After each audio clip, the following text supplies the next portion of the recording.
नमस्कार मित्रों, आप सभी राष्ट्रपति, उपराष्ट्रपति, प्रधानमंत्री, उप प्रधानमंत्री, मुख्यमंत्री, उप मुख्यमंत्री, गृह मंत्री और मंत्रियों जैसे पदों को तो जानते ही हैं। साथ ही में इन सभी पदों के निर्माण के पीछे का कारण केवल सिर्फ एक ही था और वह था कि अपने देश और अपने देश के नागरिकों का ज्यादा से ज्यादा सेवा कर पाना। पर आज ही के समय आपने कभी न कभी इन सभी पदों के साथ ही सुपर पीएम यानी कि सुपर प्राइम मिनिस्टर का नाम तो सुना ही होगा। इसे ज्यादातर सोनिया गांधी जी के साथ जोड़ा जाता है, लेकिन हमारे देश भारत में ये सुपर पीएम की भूमिका असल में अनौपचारिक यानी कि अनऑफिशियल है। आमतौर पर इसका मतलब ऐसे व्यक्ति से होता है जो कि प्रधानमंत्री के पद पर नहीं है, फिर भी उस व्यक्ति का प्रभाव अपने राजनीतिक दल के सरकार में बहुत ही ज्यादा होता है। राजनीतिक परिदृश्य के आधार पर भी उनका भूमिका अलग अलग ही होता है। भारत में उपयोग किए जाने वाला सुपर पीएम शब्द ना ही तो कानूनन रूप से, ना ही तो औपचारिक यानी कि ऑफिशियली कोई भी पद हमारे देश में है ही नहीं। ये तो सिर्फ एक प्रतीकात्मक शीर्षक है जो कि केवल कुछ लोगों के लिए उपयोग किया जाता है, जैसे कि कांग्रेस से श्री सोनिया गांधी जो कि सुपर पीएम बनी थी जिस समय हमारे देश के प्रधानमंत्री श्री मनमोहन सिंह जी थे।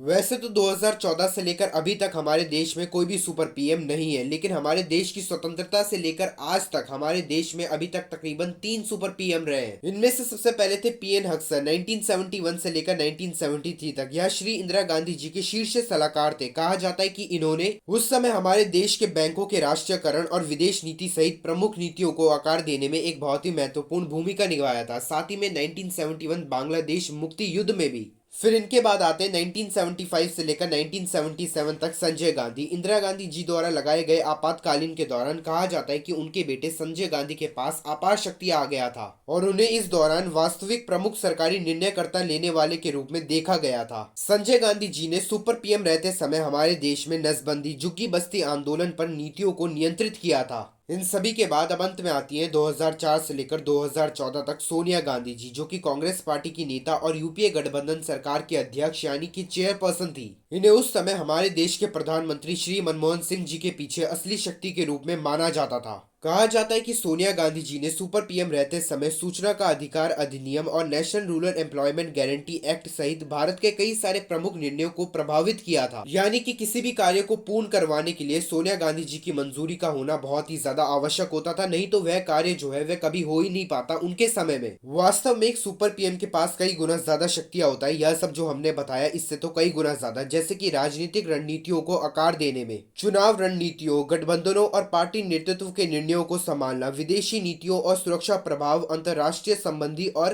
राष्ट्रीय सुरक्षा निर्णयों में प्रत्यक्ष भागीदारी करना, मीडिया और कथा नियंत्रण, सरकारी संचार, सार्वजनिक धारणा और मीडिया प्रभाव को नियंत्रित करना। उदाहरण के तौर पर संजय गांधी जी ने आपातकालीन के दौरान सुपर पीएम रहते समय मीडिया के ऊपर सख्त सेंसरशिप लागू करवा दिया था। यह सभी हमें सुपर पीएम की शक्ति और प्रभाव को बहुत ही ज्यादा स्पष्ट रूप से समझा देता है कि कितना ज्यादा प्रभाव वह अपने पास रखता है और कितना ज्यादा शक्तियां केवल किसी देश के राजनीतिक दल की सरकार के ऊपर ही नहीं बल्कि उस देश के प्रधानमंत्री के ऊपर भी।